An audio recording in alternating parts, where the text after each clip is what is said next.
mein Herz sein. München, höre das Wort des Herrn. Wir sind heute hierher gekommen in diese Stadt, von mehreren Orten, Frankfurt, Südtirol, um das Evangelium Jesu Christi den Münchnern und allen, die hier sind, zu bringen. Denn diese Stadt hat es notwendig. Wir leben heute in einer finsteren Zeit. Es ist schlimme Zeit. Die ganze Welt liegt im Argen. Und wer Augen hat, zu beobachten und Ohren zu hören, der kann sich darüber ein Bild machen, über die Situation, in der wir uns befinden. Die Menschheit hat eine Sehnsucht nach Frieden. Wir haben vorhin da drüben, ich sage mal, ein paar Jünger gesehen, die gesagt haben, aus dem Chaos zum Frieden. Aber ich will Ihnen sagen, liebe Münchner, wer den Friedefürsten Jesus Christus nicht kennt, der wird den Frieden nie haben. Das ist unmöglich. Und genauso wie der Müll hier den Dreck entleert, so wird eines Tages auch hier ein Gericht sein. Ein Gericht wird über die ganze Menschheit kommen. Und dann ist die Frage, wo stehst du? Genau du, wo wird dein Platz sein? Auf welcher Seite? Es geht um eine Entscheidung für den Herrn, die jeder treffen muss.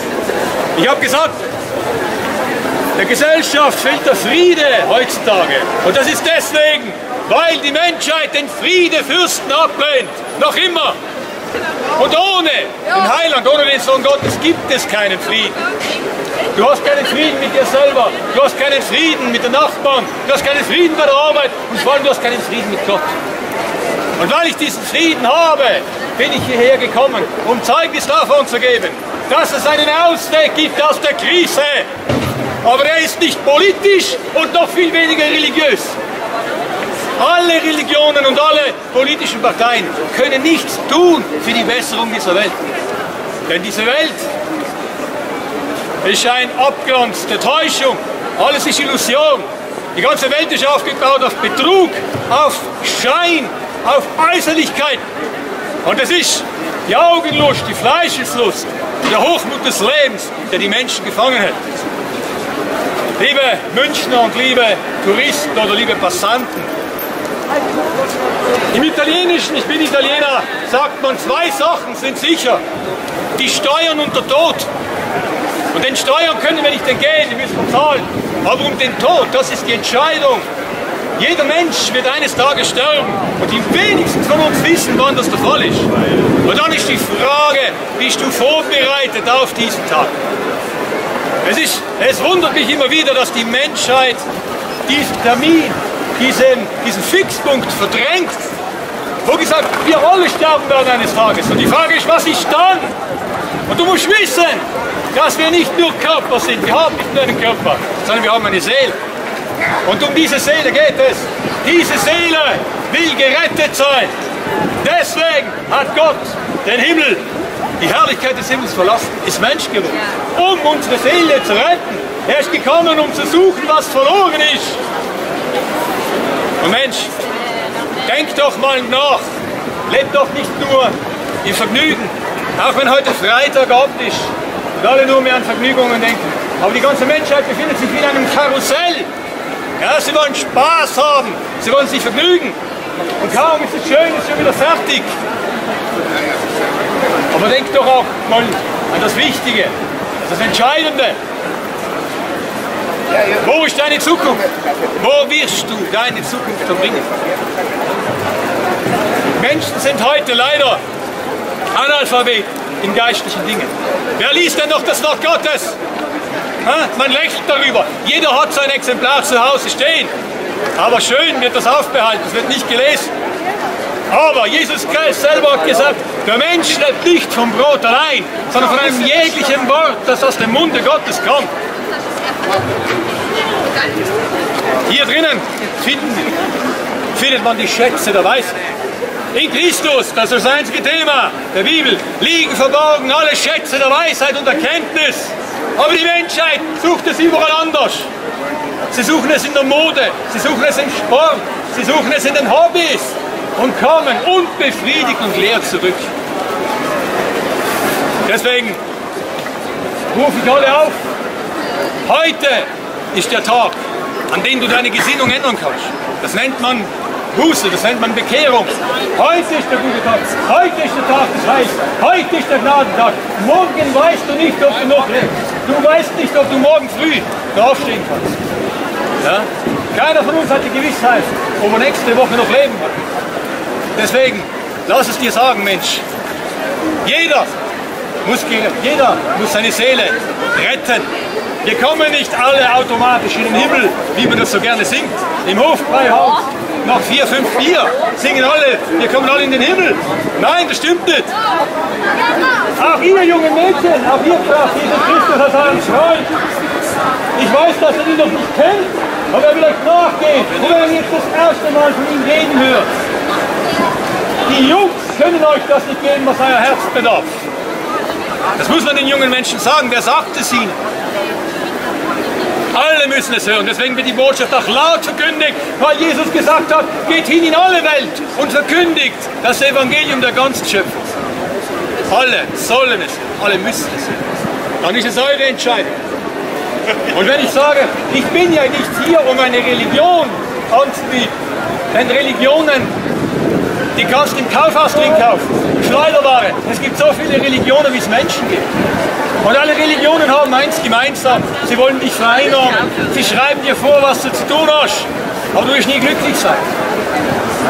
Denn Gott wollte nie, dass der Mensch eine Religion pflegt, eine tote Religion, sondern Gott wollte, dass man in einer persönlichen Beziehung mit ihm steht. Das will er auch noch heute. Er bietet uns diese Möglichkeit. Aber um das zu halten, musst du zu ihm kommen. Er klopft dir an dein Herz. Vielfach in deinem Leben. Manchmal mit Krankheit, mit Problemen, mit Anfechtungen. Gott möchte, dass der Mensch sein Herz öffnet.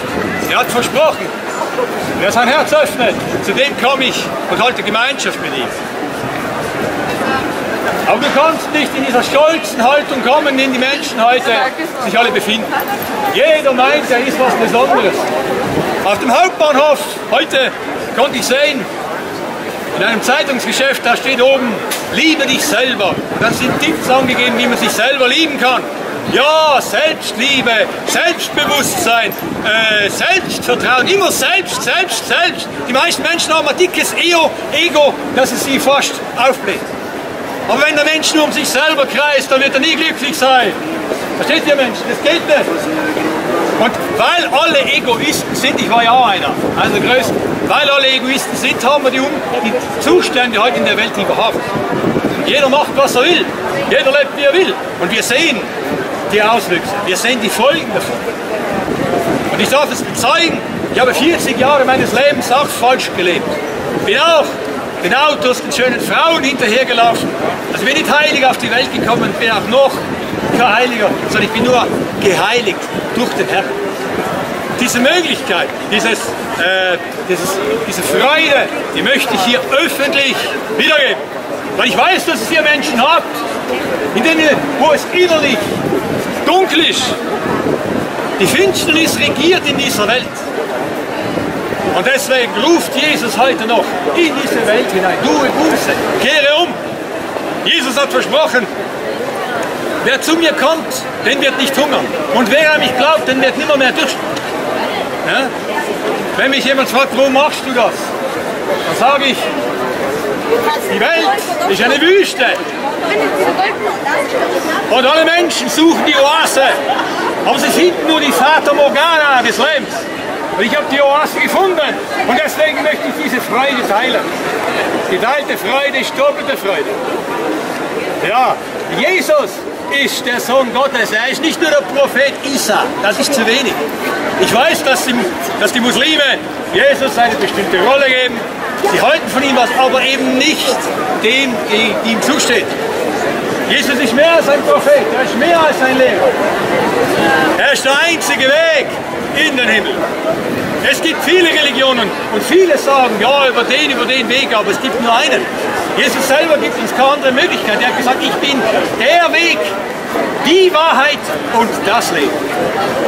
Das heißt, wenn er sagt, er ist der Weg, es gibt keinen anderen Weg. Ja?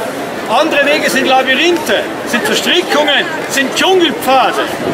Wenn er sagt, ich bin die Wahrheit, dann heißt das, die Wahrheit ist nicht irgendetwas, sondern die Wahrheit ist eine Person.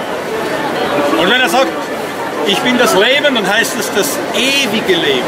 Das einzige Leben. Das einzige Leben, was lebenswert ist. Die meisten Menschen laufen doch geistig tot herum. Wie Zombies. Trinken, sie scheiden aus, aber sie werden manipuliert. Und Menschen ohne richtige Information unterliegen sicherlich irgendeiner Manipulation. Ich wiederhole das. Menschen ohne richtige Information unterliegen sicherlich irgendeiner Manipulation. Menschen werden heute alle manipuliert. Wisst ihr über was? Über das Zeug da, was er in der Hand hält. Ja? Ich will es nicht verteufeln, aber den ganzen Tag nur hier. Ja?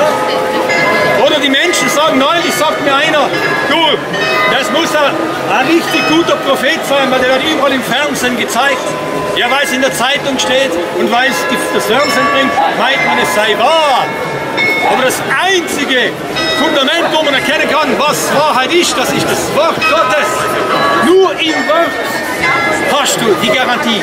Und da hast du eine Orientierung. Und wir leben heute ja in einer orientierungslosen Gesellschaft.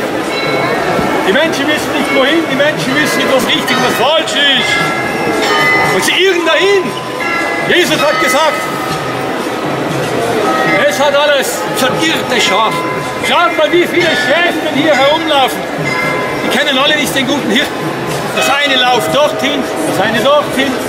Das eine läuft dem Bayern München nach, das andere läuft dem Malteer nach, ein anderes wiederum läuft in die Bierkammer hinein.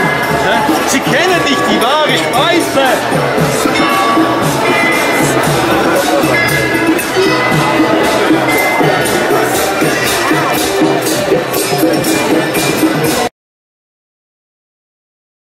Soll ich dir das Ding lassen? Magst du es? Ja, ist okay, ja. Okay. Hallo liebe Leute, warum stehe ich hier? Ich stehe hier, weil ich Christ bin und ich habe die Liebe Gottes und die Liebe von Jesus am eigenen Leib erfahren und ich kann nur sagen, Jesus ist Liebe und weil er mich so liebt, darum stehe ich hier und gebe das weiter. Now there are lots of tourists here, maybe they want to know what I'm talking about, so I speak in English also. And I stay here because God loves me. And the love of God is so strong that I stay here and witness Him. Die Leute wissen nicht, warum sie auf die Welt kommen. Die sind Babys und wenn sie ein Jahr alt sind, dann merken sie erst, dass sie Menschen sind, dann leben sie und dann sterben sie. Aber habt ihr euch schon mal Gedanken gemacht, warum es Menschen gibt? Warum ist der Mensch geschaffen worden? Did you ever think why there are the human beings living and why did God create them? Und da gibt es eine Antwort darauf. In unserem Universum, da ist ein Kampf zwischen Gott und Satan. Und der Satan, der war ein Erzengel und der hieß Luzifer. Und der hat gegen Gott revoltiert. And you know in history that God has created the angels, and the angels were not humans, the angels were spirits. But Satan, Lucifer, he wanted to be like God, and then he got the earth, and he made the whole earth kaput. And now Satan, he is fighting against God.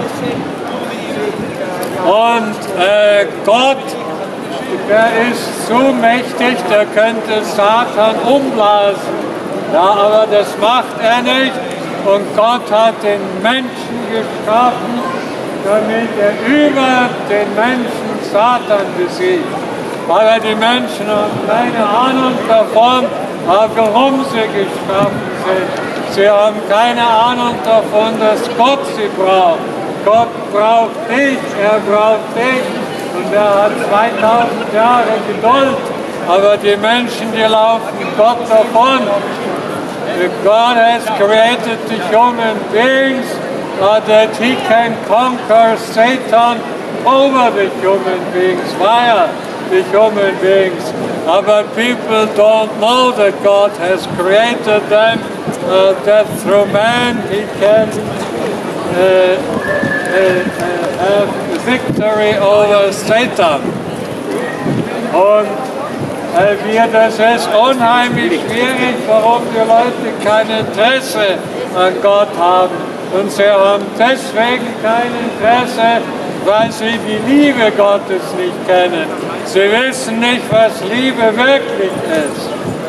Und nun lauft ihr hier vorbei, ihr seid beschäftigt, ja, oder damit man Macht im Leben hat und so weiter und Geld und Reichtum. Aber was wir brauchen, ist ewiges Leben. Wir sind nackt auf die Welt gekommen und wir müssen wieder nackt ins Grab gehen. Aber es gibt ein Leben nach dem Tod und das geht nur über Gott. Und Gott ist in einer anderen Dimension. Der Mensch lebt in Raum und Zeit. Das ist dreidimensional, aber Gott lebt in einer anderen Dimension. Und darum verstehen die Leute Gott nicht. Wir sind gefangen in Raum und Zeit und Gott ist unsichtbar hier. Er sieht uns, aber wir sehen ihn nicht. Und es ist sehr schwierig, die Leute dazu zu bringen, was ist nach dem Tod. Der Mensch hat einen Geist und den Geist hat er von Gott. Und durch die Sünde ist er von Gott getrennt. Und Jesus hat durch seinen Geist wieder die Verbindung mit dem Geist von uns Menschen aufgenommen. In Jesus, he is also the Holy Spirit, and he is not our human spirit, and he has united us with God, and we are the children of God. Und man hört so manchmal in der Bevölkerung, man muss von Neuem geboren werden. Das hat er auch zu Nikodemus gesagt, aber das ist ein Anfang. Und wenn ich von Neuem geboren bin, dann muss ich in Abhängigkeit von Gott leben. Dann Paulus hatte gesagt, nicht mehr ich, sondern Christus lebt in mir. Und ich bin Christ und ich kann das auch sagen, ich bin ein Kind Gottes und nicht mehr ich, sondern Christus lebt in mir. Aber man muss vorsichtig sein, weil das alte Ich, das drängt Jesus immer wieder vom Thron des Herzens weg. Aber Christsein heißt ein neuer Mensch sein und der lebt ewig. Und ich bin hier um des Zeugnisses Jesu willen und das heißt, er ist der Erste und der Letzte und der Lebendige. He is the first and the last and the living one.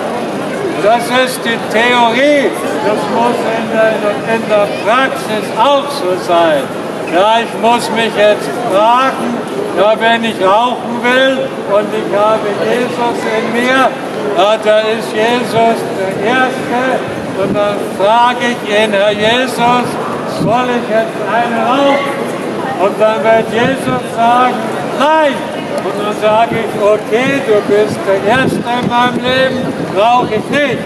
Der Herr in mir lässt mich nicht rauchen. Dann will ich, wie gewohnt, im Oktoberfest 3 Maß Bier trinken oder 4. Aber Jesus ist der Erste in meinem Leben. Und dann frage ich ihn, Herr, was sagst du dazu? Darf ich jetzt noch 3 Maß Bier trinken? Und dann wird Jesus sagen, nein, du darfst nicht. Und nachdem Jesus der Erste in meinem Leben ist, saufe ich nicht. Das heißt, dass Jesus ist der Erste in meinem Leben. Was heißt jetzt aber, Jesus ist auch der Letzte? in meinem Leben. Das heißt, alle Ehre und aller Ruhm und alle Herrlichkeit, die ist in Christus Jesus, nicht in mir. Ja, die Menschen wollen selber Ruhm und Ehre, dann können sie sich auf die Brust klopfen, ich bin Millionär und so weiter, aber das ist Menschenruhm. Das heißt, Jesus ist der Letzte und er will alle Ehre haben und alle Herrlichkeit und er ist über allen Dingen. Denkt mal darüber nach, was wird aus euch, wenn ihr tot seid? Ich bin bei Jesus. Da habe ich ewiges Leben in Christus Jesus. Ja, die Leute haben keine Ahnung mehr davon. Und wieso? Weil die Religion und die Theologie und die Tradition und der Kult, die haben das Bild von Jesus geändert. Der Jesus der Bibel ist ein anderer als das, was wir durch Religion, Tradition, Theologie und Kult erfahren. Ja, die christliche Religion macht aus Jesus ein Riesengeschäft. Da lassen sich Milliarden verdienen. Ja, der Christ kennt das mag, aber Jesus ist vor 2000 Jahren geboren. Er ist heute im Himmel auf dem Thron Gottes und dort ist der hohe Priester und der Priester und er kämpft um jeden von diesen 7,25 Milliarden Menschen, die es auf unserer Erde gibt. Er hat sogar unsere Haare einzeln gezählt.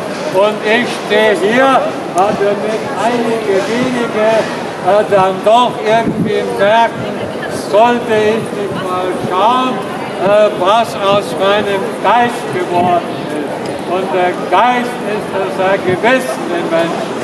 Und darum will ich euch zum Abschluss sagen, wenn das Gewissen euch warnt, geht ihm nach.